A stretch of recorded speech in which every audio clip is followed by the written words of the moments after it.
This is Find Your Dream Job, the podcast that helps you get hired, have the career you want, and make a difference in life. I'm your host, Mac Pritchard. I'm also the founder of Mac's List. It's a job board in the Pacific Northwest that helps you find a fulfilling career.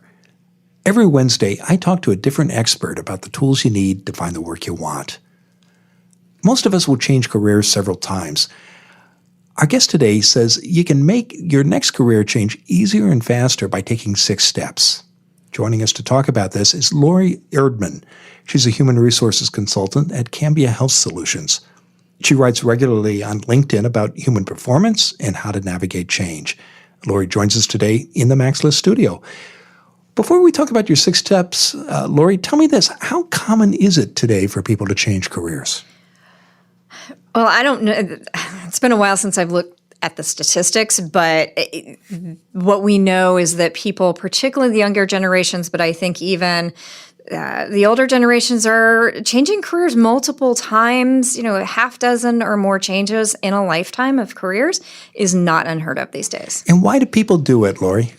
I think, there's part of it. It started with maybe employers not being as loyal to employees with large layoffs and things, years ago. And it's just kind of spawned where people are, looking for maybe a salary increase. It could be different challenges. They might have hit a glass ceiling or nowhere to grow in their organization, so they move on or decide to pursue something that they, really loved in college and, went a more conservative route in their career, and so now they want to try it out. So lots of reasons. Why not choose just to move up in your profession? Why change fields entirely? Well, I think, we make our career decision usually starting in high school. And we decide what our major is going to be, and then that leads us to our first career decision. And we don't always make the best decisions when we're in high school, right? And so we might get lucky and go, oh yeah, that was a career for me, and stay in that career. But most of us, I think, these days have realized there are other opportunities, and there are so many more new jobs and different types of jobs that didn't exist, 20 years ago. So I think people are just they realize there's a lot more opportunity out there, and it could be for more money or just to follow a passion. What's the biggest obstacle you see people face when they want to change careers?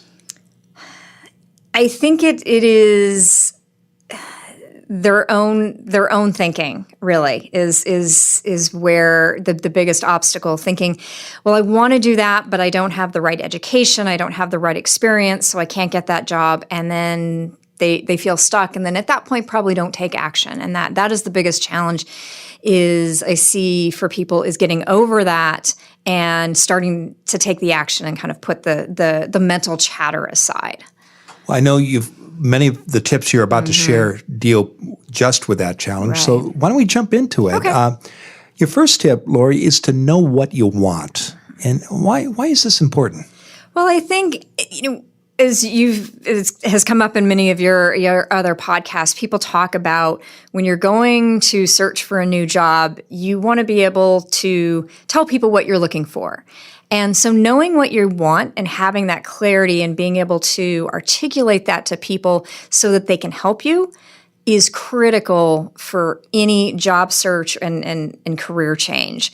And so knowing, that's the place to start, is having that clarity. And it's not always easy. I mean, I think a lot of people these days the term I've heard is multi-passionate, and they've got a lot of passions, things they want to follow. And so it's picking that right one that you want to go with. And so knowing that and just committing to that, knowing that maybe in 5 years you change your mind and you can go a different direction, but having that clarity for this job search and this career change is critical to finding a job ads as well as finding people to talk to. Getting clarity is such a challenge. I see many job seekers struggle with, and I certainly did earlier in my career as well.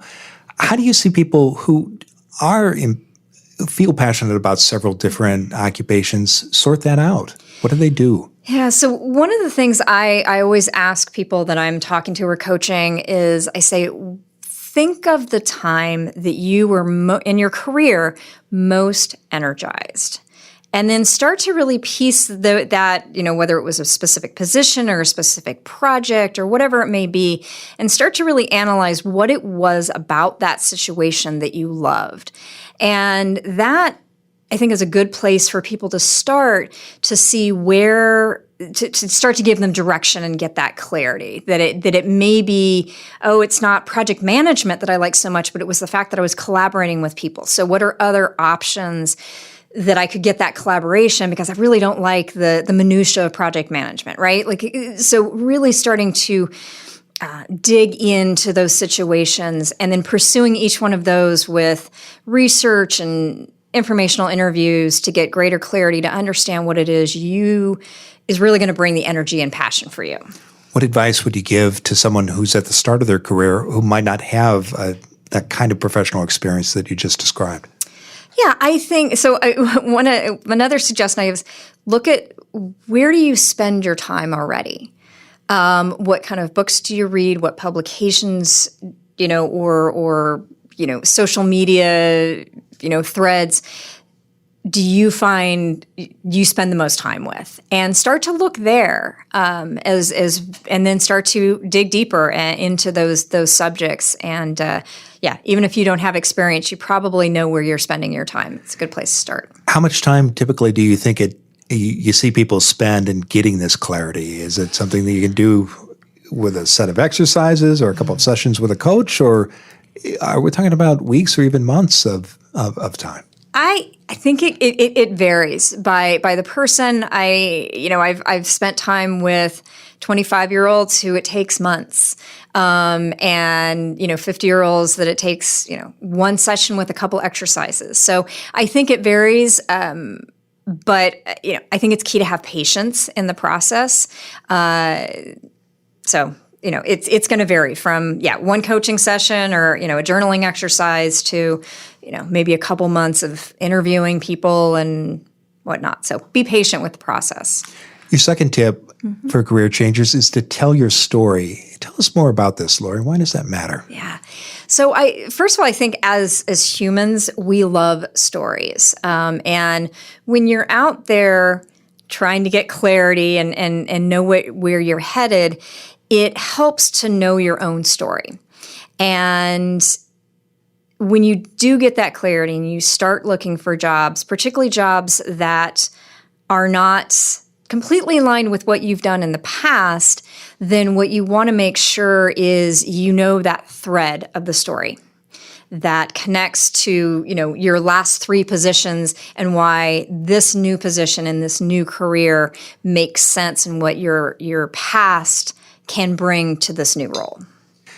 And why does it matter to an employer to hear that story? I'm thinking, for example, there might be somebody who's done very different things. An employer might look at that resume and wonder, why does this person want to be here? Can storytelling help with that? Absolutely. When you are applying for a job, it's your job as the applicant to communicate to that employer how your varied experience is hugely valuable to solving the problem they need solved. And so it is incumbent upon you to tell that story and help them connect the dots, because sometimes a resume doesn't always do that. But make sure as much as possible to connect those dots and have some kind of common thread that you're stating, whether it's in that header on a resume and certainly the cover letter. Tell that story that connects the dots so that the employer can see it. One of the most common questions I get from job seekers is, how do I show that my skills are transferable to a new industry? Or how do I address the fact that my education was in a completely different field, but does matter in this new sector that I want to move into? How can storytelling help with those challenges? Yeah, my experience is employers think they're unique, right? That they're the only ones that have this specific problem, whatever it is. And by telling those stories, they start to realize other industries or other jobs have some of those same challenges. So I think that's the first piece. And wanting to, if you can, what I like to do and have people do is make sure that when you're describing your accomplishments on a resume, try to use similar language that's used in the industry and that specific company. Try to massage that language so it's actually relevant to the industry you're going into or the job that you're going into. Don't kind of use the jargon from your past career. Try to massage it into, truthfully, of course, but massage it into a way that actually resonates with a new industry or a new role you're trying to go into. Are there common mistakes you see people make in telling their story when they're trying to switch careers? Oh, that's a good question. I think not knowing the employer and the industry you're going into and the jargon that they use, the challenges that they're facing. I think it's incredibly important to weave that into your cover letters, your resumes, every single bullet, looking at those on your resume and making sure that they accurately reflect what the problems are of the employer you're seeking employment from. And that's the biggest mistake that I see is folks not doing that, just kind of leaving their canned, skill sets and accomplishments without really connecting it to the problems that the employer is trying to solve. Okay. We're going to take a quick break.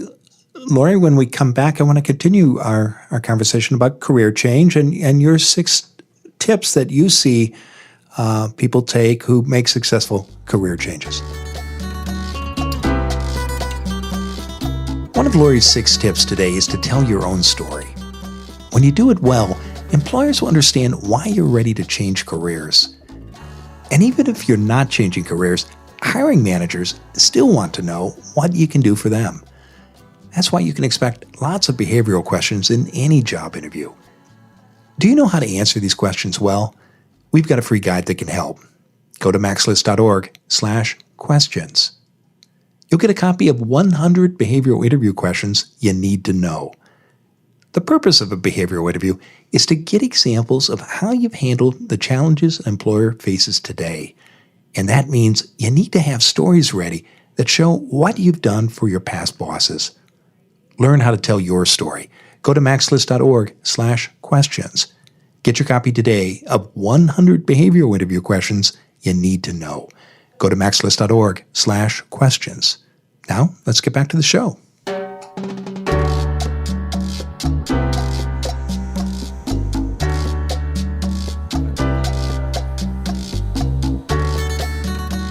We're back in the Max List studio, and I'm talking with Laurie Erdman. She's a human resources consultant at Cambia Health Solutions. Laurie, before the break, we were talking about your 6 tips for successful career changes. Your third one is you need to overcome your doubts. Doubt is a big problem for career changers, isn't it? It is, because there's so much when you're changing a career that you don't know. You're moving out of what's probably a comfort zone and moving into an unknown. And so it's very easy to have thoughts of, I don't have the right skills, they won't understand the value that I can bring or, that my transferable skills can bring. So there's a lot of opportunity for doubt to muddy the process. How do you see the people you work with overcome those doubts? So I think it is really hearing yourself, because I've and I think we've probably all experienced this, right? We're talking to somebody who's in that career change process, and all we hear is the negative. Well, they're not going to hire me, or, I don't know if I can do that. They won't, And being able to actually, the first step is being able to hear yourself, say, with that negativity, that doubt, and then recognizing that it's a story we're telling ourselves, because the reality is, as we talked about in the beginning, there are thousands, millions of career changers every year. So a lot of people are doing this and recognizing that, why can't you be that one, right? So it's trying to spin the doubt into a positivity that, yeah, I can be one of those that does this. So how do you see people do that? I think anyone who's carrying around those negative thoughts might feel that they can't escape them. So how do you turn that into a positive? What steps do you see people take to do that? Well, one of the things that I suggest to people is to keep as you're in your current career, keep a journal of all of your successes every day, and notice what you're good at, right? And celebrate that in some way. And then as you are going through this process, maybe it's trying to set a meeting for an informational interview to learn about your new career or make a connection. Celebrate the wins you're having. When that person agrees to meet you, for coffee and talk about this career you're interested in, celebrate that. Right. And so start to kind of boost yourself up and recognizing that everything, no matter how small, is a win that you're taking in your process. And that if you stack up enough of those small little wins, you'll end up where you want to be. How do you recommend people celebrate those small wins? Should they buy themselves a cup of coffee? Should they talk to a job search buddy? What works? Yeah, I think that's a great question. It can be large or small, right? Kind of depends on your budget and your personality. It could be taking yourself, I'm going to get a larger coffee today, or taking a walk or getting a massage. But I recommend to people of having kind of a menu if this isn't something that's natural for you, to kind of have a menu of things like, oh, wow, I don't do these things for myself very often. So this is going to be my celebration list that I can use to remind myself, oh, I scheduled that informational interview today, or I sent out that resume and it was all tailored to that position. I'm going to go celebrate with, one of the things on my celebration list.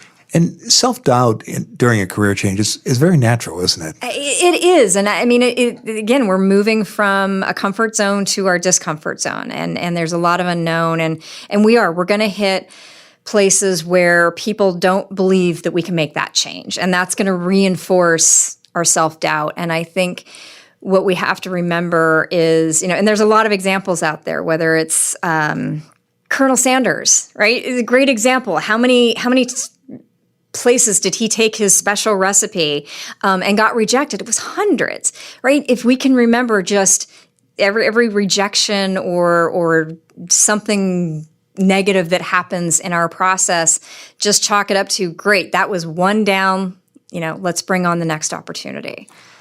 The fourth of your 6 tips for a successful career change is to get help. What kind of help do you suggest people get? Yeah, so there's a couple, and you can use it. There's several, and it can be, if the budget allows, having a coach, and maybe you can, if you don't have that budget, some coaches will do pro bono, but having a career coach can be very helpful. But that's not always accessible for everybody. So I think getting a mentor or a friend that has navigated their own career changes, talking to people who, I think part of that networking and informational interviewing that you'd be doing in that process, career change process anyway, doesn't have to be specific to the career you're trying to make. It can also be meeting people who have been through career changes and getting their advice about what they did and any tips that they might have for you of navigating that process.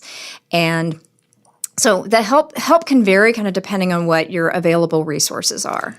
How do you recommend people find others who've made the career change that they want to make? What's a good way to locate those people? Well, I think, it's starting to ask around. It's kind of that, it can be part of the networking process, right? You meet with, you're talking to a friend, you say, hey, do you know anybody in this industry? And they might tell you that. Or it'd be natural to ask, do you know anybody else who's gone through a career change? Can you connect me with them? Because I'd like to just talk about the process. It could be in a completely different industry or a different type of job. It doesn't even have to be related to the career change you're making. It's the idea of actually, trying to just find people through your own network. And when you find those people, how do you recommend a listener approach someone like that? And what might they look to get from a conversation? Yeah, I think I do think people who have been through a career change, they know how hard it is. So I've found that they are incredibly willing to sit down with somebody who's going through that process. And so I think that what you do is you reach out with an email and say, hey, my friend recommended I reach out to you. I'm going through a career change. I know you've gone through a career change. I'd like to talk to you about what you found successful and get some ideas. And, if that's a phone call or a cup of coffee, whatever, be flexible because everybody's busy these days, but that's how I'd approach it. And what would success look like at the end of that conversation when you either hang up the phone or pay for the coffee at Starbucks? How would you know that you've gotten what you should have gotten from that conversation? Yeah, I think it's probably the first place is actually how do you feel? Right? Connected to do you feel it's not so much, I think, in these conversations about a specific tip, although those are great, right? Because they might connect you with who knows? They might connect you with somebody that can help in your job change and search, but it can also be connecting. There's something about this human connection of somebody who's gone through what you've gone through and recognizing that they've come out on the other end successful, that gives you hope. So I think more than any specific tip you might get from that person is hopefully you get a sense of hope. The fifth of your 6 tips for making a career change successfully is to adopt a growth mindset. Tell us more about what you mean by that. Yeah.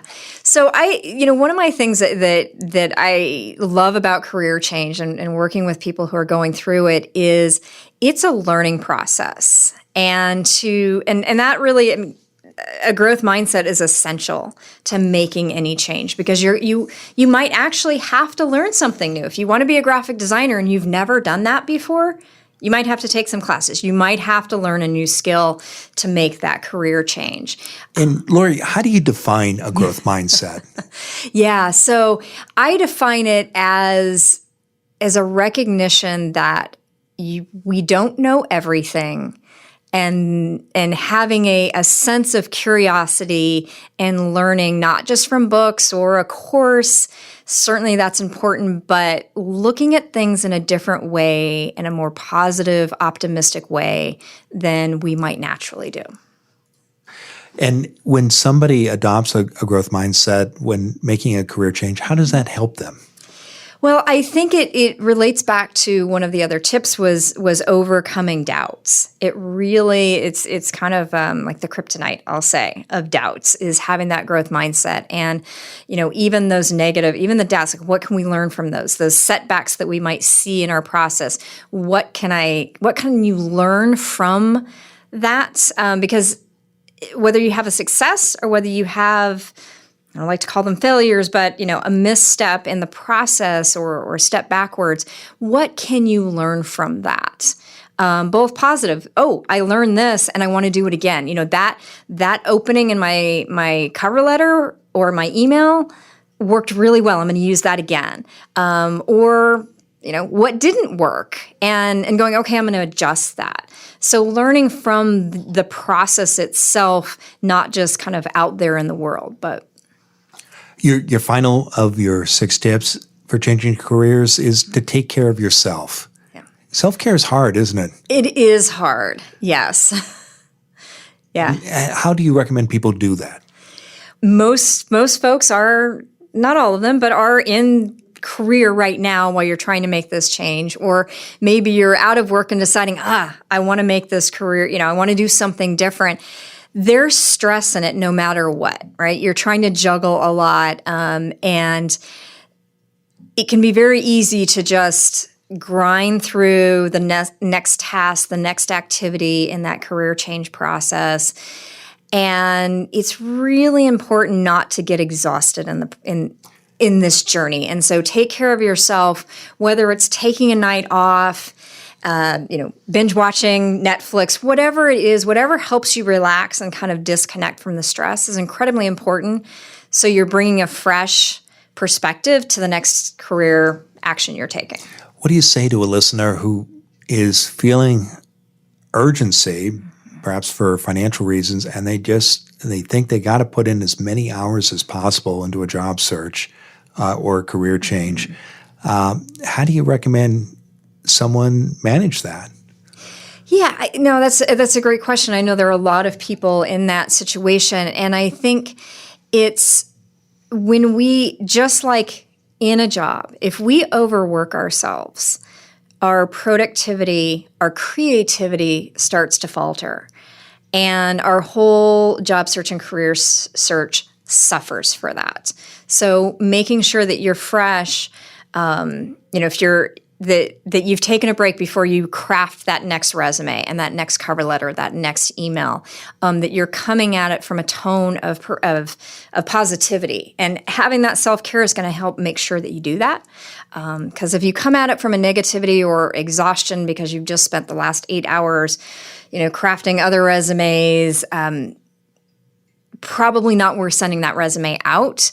You really want to come at it from a fresh perspective. How about rejection, Laurie? It's going to happen in any job search, and it's going to happen when you change careers. How do you see people best deal with rejection? So I think going back to, it's learn what you can. It's going back to that growth mindset. Learn what you can, what worked. If you can actually get the person on the phone, it's really helpful to find out what didn't work, and take that if you can get that feedback. And I know not all recruiters and employers will give that, but if you can get it, it's golden. Take it with an open mind and an open heart, and make the changes, adjust if it's appropriate. Well, it's been a terrific conversation. Now, Laurie, tell us what's next for you. So I had taken a hiatus from blogging for a while, and so I'm getting back to that and starting to blog on my LinkedIn profile. So very excited to be back to that. Well, congratulations. I know people can see your articles on LinkedIn, and you also invite people to connect with you on LinkedIn, too. Absolutely. And particularly if you're listening to this podcast, let me know that that's where you heard me, and I'll definitely accept the invitation. Oh, terrific. Well, Laurie, you've shared a lot of great advice today about changing careers. What's the one thing you want a listener to remember about your 6 tips that you shared today for making a successful career change? Yeah, I think the thing that I want folks to take away is make this process as fun as possible. It's going to be challenging, but I think with a growth mindset and trying to overcome those doubts, if you can bring an optimism to it and kind of almost a treasure hunt type of mentality of having fun. Oh, what is today going to bring? That's really going to help you move through, and that will become infectious to those that you're interacting with in your career change process, and people will be that they'll resonate with that.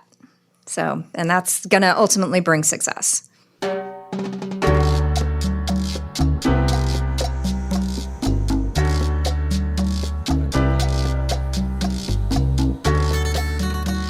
Whether you're changing careers or sticking with your current field, you will be asked behavioral interview questions the next time you talk to a hiring manager. Don't go into that meeting unprepared. Get your free copy today of 100 behavioral interview questions you need to know. Go to maxlist.org/questions. Again, that's maxlist.org/questions. On our next show, our guest is Brandy Richardson. She's the Human Resources Administrator at the Cascade AIDS Project. Brandy and I will talk about something I see so many people struggle with: how to get clear about your job search goals. She'll offer very practical advice about how to figure out what you really want to do next. I hope you'll join us. Until next time, thanks for letting us help you find your dream job.